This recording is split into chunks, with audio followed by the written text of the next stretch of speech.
Welcome friends. यदि आप भी बिहार में नौकरी करना चाहते हैं तो यहाँ जो आज का नोटिफिकेशन अपडेट है वो पहला है आपको यहाँ पर बेल्ट्रॉन की तरफ से।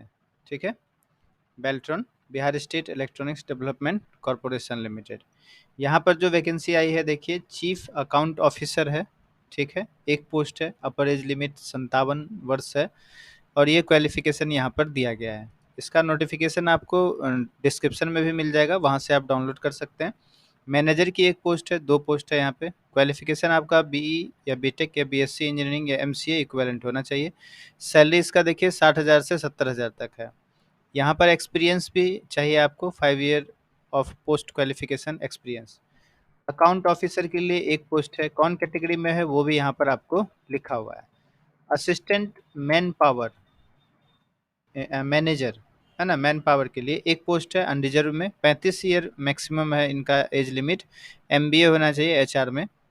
असिस्टेंट मैनेजर या लीगल है। फिर यहाँ आप आते हैं, जो नॉर्मल स्टूडेंट भी भर सकता है, यहाँ नीचे ऑफिस असिस्टेंट या असिस्टेंट।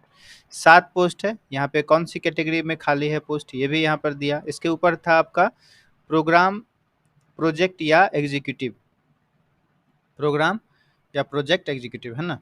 ऑफिस असिस्टेंट के लिए आपका यहाँ पे ग्रेजुएट विद एनी डिसिप्लिन है, लेकिन आपको 1 साल का यहाँ पे एक्सपीरियंस होना चाहिए कम से कम। ठीक है, 20,000 से 25,000 रुपये तक यहाँ पे सैलरी है। फिर यहाँ पे है अकाउंट असिस्टेंट। हाँ, दो यहाँ पे पोस्ट है, ईबीसी के लिए एक, एससी के लिए एक। 35 ईयर मैक्सिमम एज लिमिट है। सीए, आईसीडब्ल्यूए, एमबीए या एमकॉम या बीकॉम ये होना चाहिए। 1 ईयर इसमें भी एक्सपीरियंस है। 15,000 से 20,000 सैलरी है। स्टोर कीपर के लिए दो पोस्ट है यहाँ पर, graduate with any discipline, minimum 1 year जो है यहाँ पे एक्सपीरियंस है। 15,000 से 20,000 यहाँ भी सैलरी है। ठीक है, अब चलिए समझते हैं इसका यहाँ पर जो होने वाला है। यहाँ देखिए, कंपनसेशन पैकेज भी अलग से है। In addition to remuneration the executives will also be entitled for other benefits such as EPF, EL, etc. as per rules। ठीक है, एक्सपीरियंस होना चाहिए। उसके बाद आपको यहाँ पर कोई भी भारतीय नागरिक जो है इस फॉर्म को फिलअप कर सकते हैं। ठीक, अब यहाँ जो मिनिमम एज लिमिट है, वहाँ तो मैक्सिमम दिया हुआ है फॉर्म में, यहाँ जो the minimum age for all mention post are 21 years. तो जो मिनिमम एज लिमिट है वो 21 वर्ष होना चाहिए आपका। कब? तो ये देखिए 1/8/2023 को आपको जोड़ लेना है, देख लेना है 21 वर्ष हुआ है कि नहीं। ठीक है, आगे जो कोई कैटेगरी में आते हैं जिनका एज अधिक हो गया तो उनको यहाँ पे छूट का भी प्रावधान है। यहाँ देखिए 5 year of SC ST category के लिए 5 साल का और जो है आपको छूट मिलने वाला है। बाकी 3 साल है बैकवर्ड क्लास एंड एक्सट्रीमली, यानी BC और EBC के लिए 3 वर्ष है। एक्स सर्विसमैन जो होते हैं उनके लिए यहाँ पर दिया गया, देखिए subject to maximum age will be 57 year at the date of application. ठीक है, 57 वर्ष।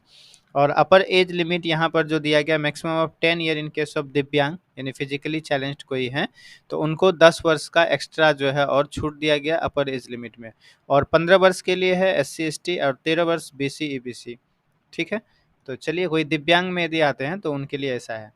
यहाँ पर यदि फीस की बात करें, इस फॉर्म को भरने के लिए आपको कितना रुपया पेमेंट करना पड़ेगा, तो यहाँ देखिए जो अनरिजर्व यानी general category BC EBC Bihar से यदि आते हैं तो 1,500 रुपया आपको फॉर्म भरने में लगेगा। ठीक है, SC ST कैटेगरी और वुमेन या दिव्यांग जो बिहार के हैं उनको 375 रुपये लगेगा। बाकी दूसरे राज्य के भी हैं तो 1,500 रुपया लगेगा। ठीक है, यानी अपने राज्य में हो या दूसरे राज्य में हो, अनरिजर्व BC EBC कैंडिडेट है तो 1,500 रुपया, बाकी उधर हैं SC ST वुमेन और दिव्यांग तो 375 रुपये। ठीक है, fee will be accepted through online payment mode only. Online इसका जो है फॉर्म फिलअप होगा, उसके लिए आपको यहाँ पे ऑनलाइन ही पेमेंट इसका भी करना पड़ेगा। सिलेक्शन प्रोसेस क्या है देखिए, यहाँ पर कैसे आपका इसमें आप जो है जा सकते हैं। तो company cell shortlist candidate for admission to written test, written test होने वाला है।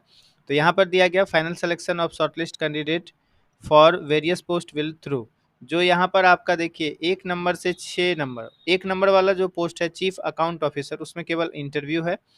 2 3 4 5 6 तक, यहाँ तक आपका CBT एंड इंटरव्यू है, कंप्यूटर बेस्ड टेस्ट होगा और इंटरव्यू है। बाकी आपका ऑफिस असिस्टेंट या असिस्टेंट जिसमें ग्रेजुएशन था उसमें केवल CBT यानी कंप्यूटर बेस्ड टेस्ट है। अकाउंट असिस्टेंट में भी केवल कंप्यूटर बेस्ड टेस्ट है और स्टोर कीपर में भी कंप्यूटर बेस्ड टेस्ट है।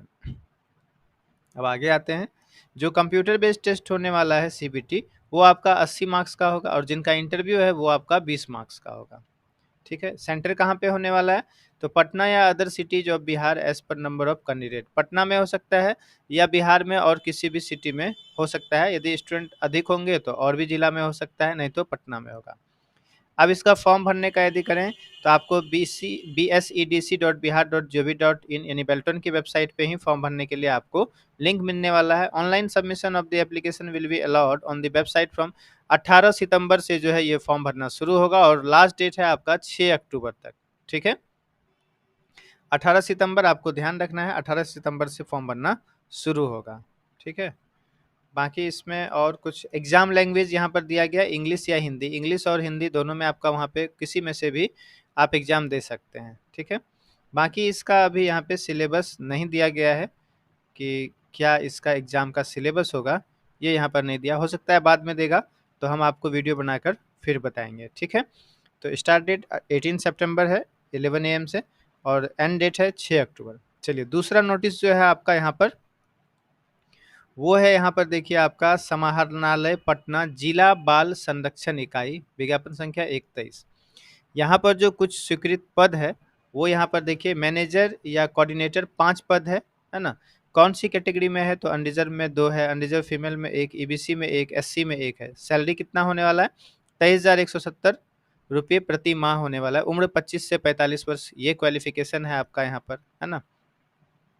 तो इस प्रकार से इसका भी आपको डिस्क्रिप्शन में लिंक मिल जाएगा, वहाँ से आप डाउनलोड कर सकते हैं ये नोटिफिकेशन। सामाजिक कार्यकर्ता सह अर्ली चाइल्डहुड एजुकेटर का पोस्ट है, यहाँ पे 5 पोस्ट है ना। नर्स है, चिकित्सक अंशकालिक है। ठीक है, जो नर्स हैं वो 5 पोस्ट है यहाँ पर देखिए। 11,916 रुपये सैलरी है, 45 वर्ष तक भर सकते हैं जिनका मैक्सिमम एज होगा। यहाँ पे 1 साल का एक्सपीरियंस भी है ना। कहीं कहीं एक्सपीरियंस भी है, कहीं कहीं देखिए एक्सपीरियंस नहीं है। चिकित्सक का पोस्ट है आया, केवल महिलाएं भर सकती हैं।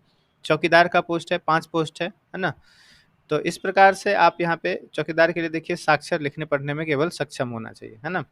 इच्छुक एवं योग्य उम्मीदवार आवेदन पत्र, बायोडाटा, फोटोग्राफ, सभी शैक्षणिक योग्यता प्रमाण या अंक पत्र, अनुभव प्रमाण पत्र, जाति प्रमाण पत्र आरक्षण के लाभ हेतु, आवासीय प्रमाण पत्र आरक्षण के लाभ हेतु की स्व अभिप्रमाणित यानी सेल्फ अटेस्टेड आपको करके छाया प्रति निबंधित डाक द्वारा कार्यालय सहायक निदेशक जिला बाल संरक्षण इकाई, द्वितीय तल, विकास भवन, गांधी मैदान, पटना, पिन 8,01 के पते पर अथवा ईमेल जो यहाँ पर दिया गया आपको recruitment.dcpu patna@gmail.com पर विहित प्रपत्र में भेजे जा सकते हैं। आप ईमेल पे भी यहाँ पे मेल कर सकते हैं, या आप क्या कर सकते हैं, इसे बाय पोस्ट जो है स्पीड पोस्ट करके या रजिस्टर्ड पोस्ट करके यहाँ पे इस एड्रेस पे आप यहाँ पे भेज सकते हैं। ठीक है, आवेदन पत्र विज्ञापन के प्रकाशन की तिथि से यानी आज से 15 दिन तक ही कार्यालय अवधि तक स्वीकार किए जाएंगे। तो आप ईमेल कर दीजिए, जल्दी चला जाएगा, है ना, तुरंत से चला जाएगा। या आप स्पीड पोस्ट करना चाहते हैं तो स्पीड पोस्ट कर दीजिए। ठीक है, हो गया। आवेदक निबंधित डाक द्वारा आवेदन पत्र भेजने के क्रम में लिफाफे के ऊपर मोटे अक्षर में विशिष्ट दत्तक ग्रहण संस्थान पटना में नियोजन हेतु आवेदन पत्र, पद का नाम एवं श्रेणी का उल्लेख करेंगे। ठीक, जिस पोस्ट के लिए आप अप्लाई करेंगे यहाँ पर उस पद का नाम और श्रेणी का उल्लेख करेंगे। ठीक है, श्रेणी यानी कैटेगरी, हो गया। बाकी आप यहाँ वेबसाइट पे भी इसके बारे में आगे जो है जान सकते हैं। ठीक है, सरकार द्वारा आदेश प्राप्त होने या अन्य कारणों से अगर संस्थान का संचालन बंद किया जाता है तो सभी कर्मियों का नियोजन स्वतः समाप्त हो जाएगा। मतलब ये कॉन्टेक्चुअल जॉब है।